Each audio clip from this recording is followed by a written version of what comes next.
In an era defined by unpredictability, evolving power dynamics, and an urgent call for collaboration, one nation has consistently emerged to guide the global conversation with clarity, inclusiveness, and foresight, serving as a powerful advocate for the global South. That nation is India. As India assumes the chairmanship of BRICS in 2026, it is fitting to reflect on its impactful leadership during the G20 presidency in 2023, revealing a clear pattern. Whenever India leads, it leaves a profound and enduring mark. Let's connect the dots.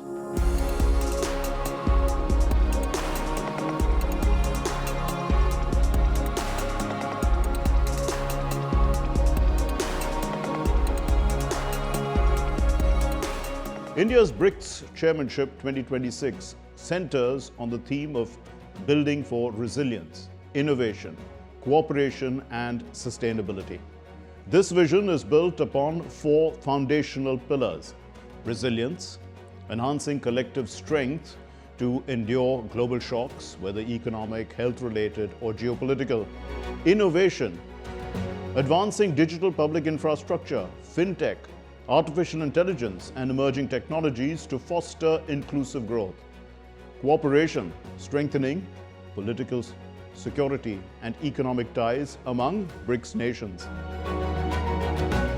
sustainability, promoting climate action, renewable energy, and fair development.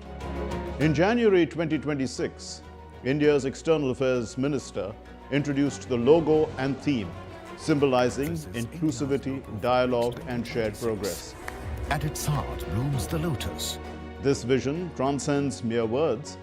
It embodies India's steadfast approach to global leadership, one that is people-focused, humanity-centered, and deeply connected to the aspirations of the global South. India approaches its chairship with a humanity-first and a people-centric approach, inspired by the guidance of Prime Minister Narendra Modi.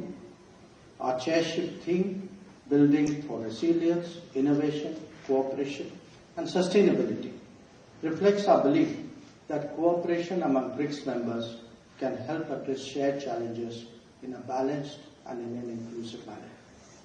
The theme underscores the importance of strengthening capacities, promoting innovation, and ensuring sustainable development for the benefit of all. India's BRICS chairmanship began with widespread acclaim. At the inaugural Sherpa and Sous-Sherpa meeting in New Delhi on February 10, 2026, India's agenda was revealed. Sudhakar Dallela, India's BRICS Sherpa, highlighted a people-centric and humanity-first philosophy, echoing Prime Minister Modi's vision. Partner nations praised India's inclusive approach, with countries such as Belarus invited to participate, a gesture Ambassador M. Casco described as unprecedented.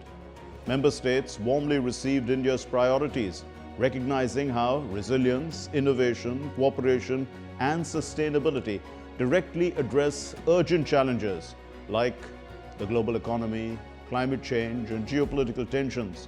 By positioning BRICS as a platform for the global South, India amplifies the voices often overlooked in global governance. The logo that we unveiled today reflects this approach. It combines elements of tradition and modernity, and the petals incorporate the colors of all BRICS member countries, representing unity in diversity and a strong sense of shared purpose. The logo conveys the idea that BRICS draws strength in the collective contributions of its members while respecting their distinct identities. This early endorsement at the Sherpa meeting sets the tone for India's tenure, connecting this to the broader narrative. Just as India's G20 presidency in 2023 was celebrated for empowering the global South, its BRICS chairmanship in 2026 has begun with recognition for inclusivity and foresight. This continuity reinforces the idea that whenever India leads, it earns respect and shapes meaningful outcomes. Reflecting on India's G20 presidency in 2023 under the theme Vasudhaiva Kutumbakam, One Earth, One Family, One Future, India positioned itself as a bridge builder, Noteworthy actions included hosting the Voice of the Global South Summit, providing 125 countries a platform to voice their concerns, steering consensus on climate action, sustainable finance, and digital transformation, and ensuring smaller economies had a seat alongside major powers. India's presidency was widely regarded as a defining chapter in its diplomatic journey, demonstrating its skill in balancing diverse interests and delivering concrete results. India's influence has also been evident in earlier BRICS summits. It championed reforming global financial institutions to better represent emerging economies.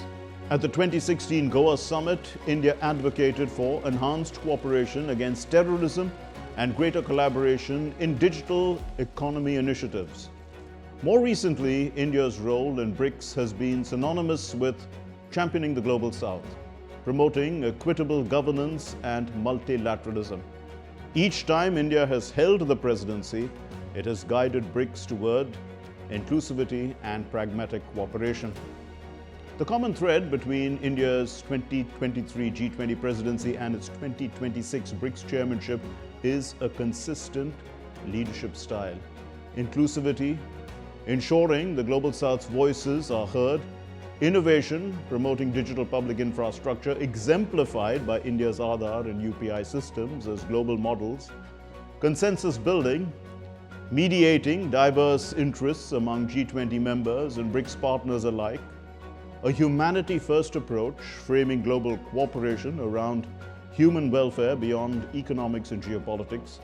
This leadership style has earned India credibility as a responsible and visionary leader amid global uncertainty. India's BRICS chairmanship arrives at a time of economic volatility, urgent climate challenges, and geopolitical tensions that test multilateralism. With BRICS expanding beyond its original 5 members, India's role in shaping the group's identity and agenda is more critical than ever.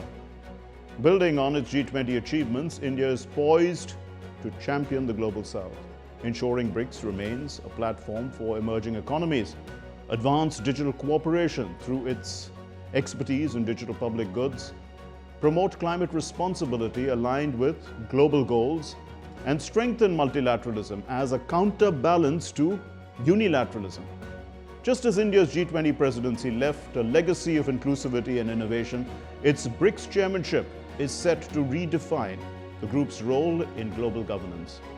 As India takes the helm of BRICS in 2026, the world will once again witness its capacity to turn challenges into opportunities. From the G20 in 2023 to BRICS today, India has demonstrated that true leadership is not about dominance, but about dialogue, inclusivity, and vision. India's chairmanship will be far more than a routine rotation. It will be a defining moment, a chance to build resilience, nurture innovation, deepen cooperation, and secure sustainability for generations ahead. Because when India leads, the world listens. And when India sets the agenda, the world moves forward.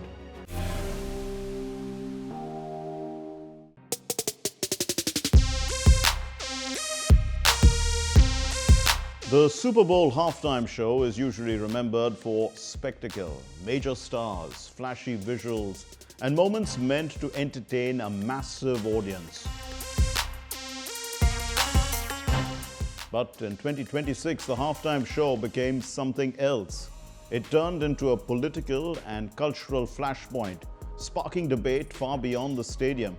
At the center of the controversy was Bad Bunny, one of the most influential music artists in the world today. Bad Bunny, whose real name is Benito Antonio Martinez Ocasio, is a Puerto Rican singer and a rapper who has reshaped global pop music. At just 31, his achievements are historic. In 2025, Spotify named him the most played artist in the world.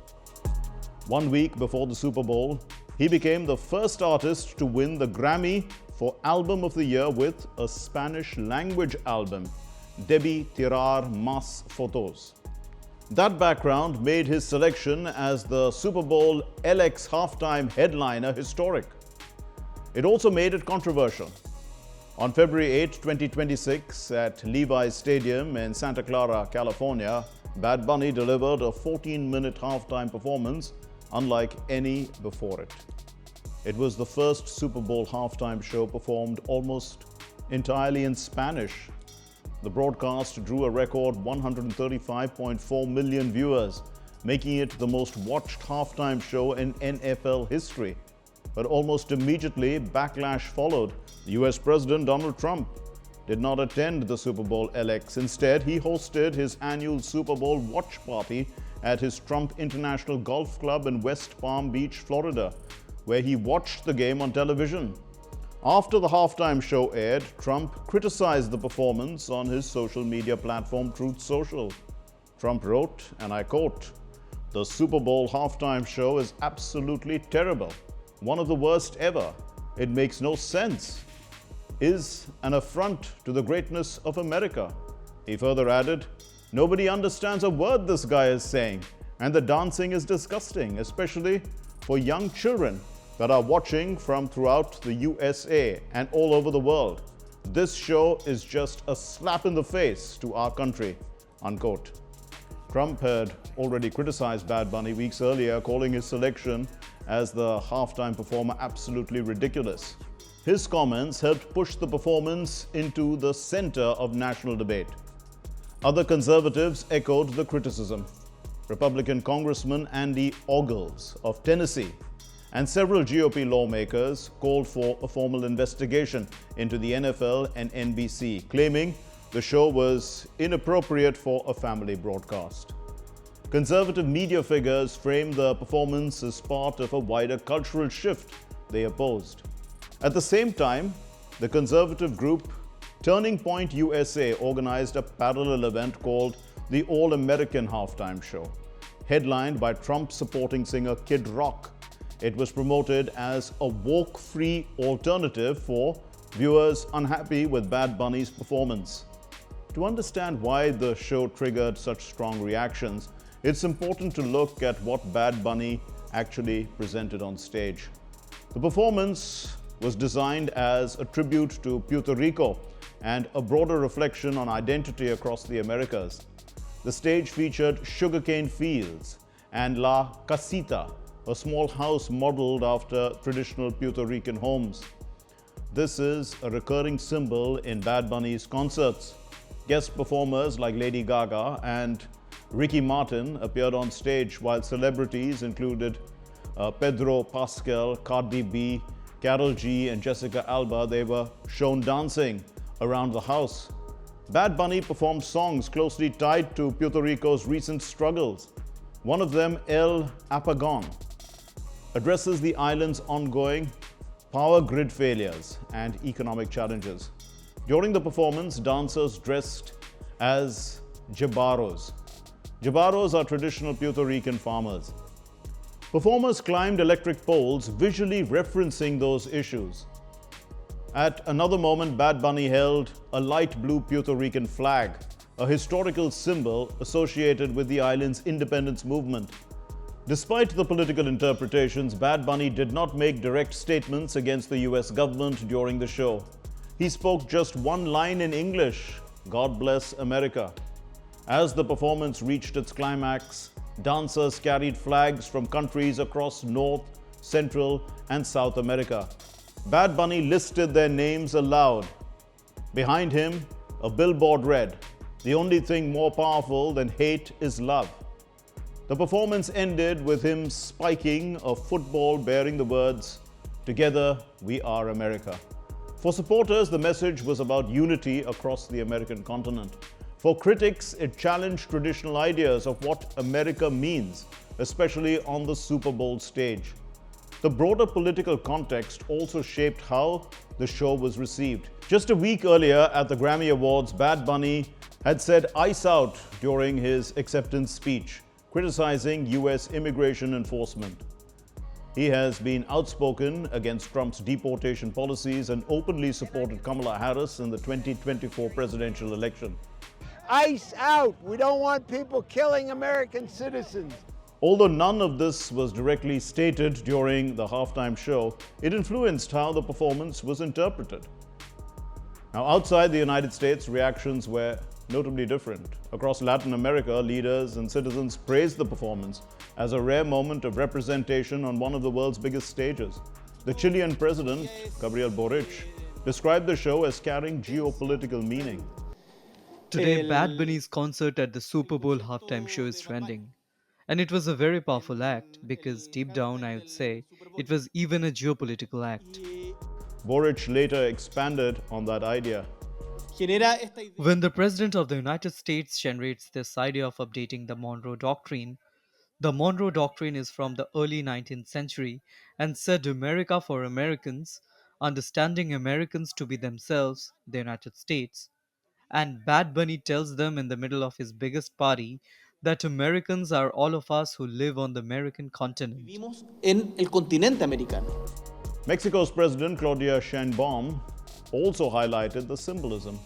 Muy interesante, ¿no? It's very interesting that he sang in Spanish at the Super Bowl and that the message was one of unity for America, for the American continent, because at the end of his performance, he mentioned all the countries, including the United States and Canada. So, he was talking about the American continent. Very interesting and very symbolic. And indeed, the best antidote to hatred is love. Among younger viewers in the region, the performance struck as a strong emotional chord. Algo controversial. It's something controversial now, especially with what has been said, especially there in the United States, since people are very much against Latinos today there in the US.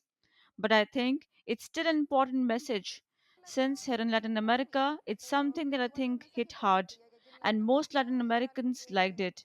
So I think it's something beautiful, something that makes itself seen, and I think it's a very great message that was shown there by him, who has the voice of Latin De America. Latin America.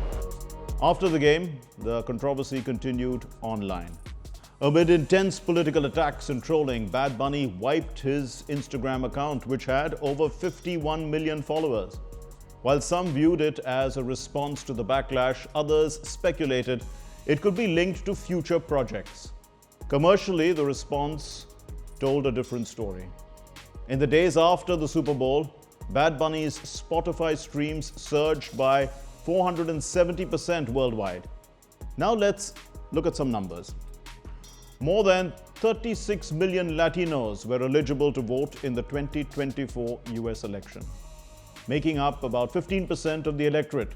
While Trump won 48% of the Latino vote that year, his immigration policies since returning to office have renewed debates within the community. Bad Bunny's Super Bowl halftime show landed at the intersection of entertainment, identity, and politics. For some, it was a celebration of culture and unity. For others, it crossed a line. What is certain is that the performance was not just watched, it was debated across borders, making it one of the most controversial halftime shows in Super Bowl history. That's all in this edition of Connecting the Dots. We'll see you again next week with more raging issues. Until then, it's goodbye from all of us in the Delhi newsroom. This is Mark Lynn signing off. Take care and stay safe.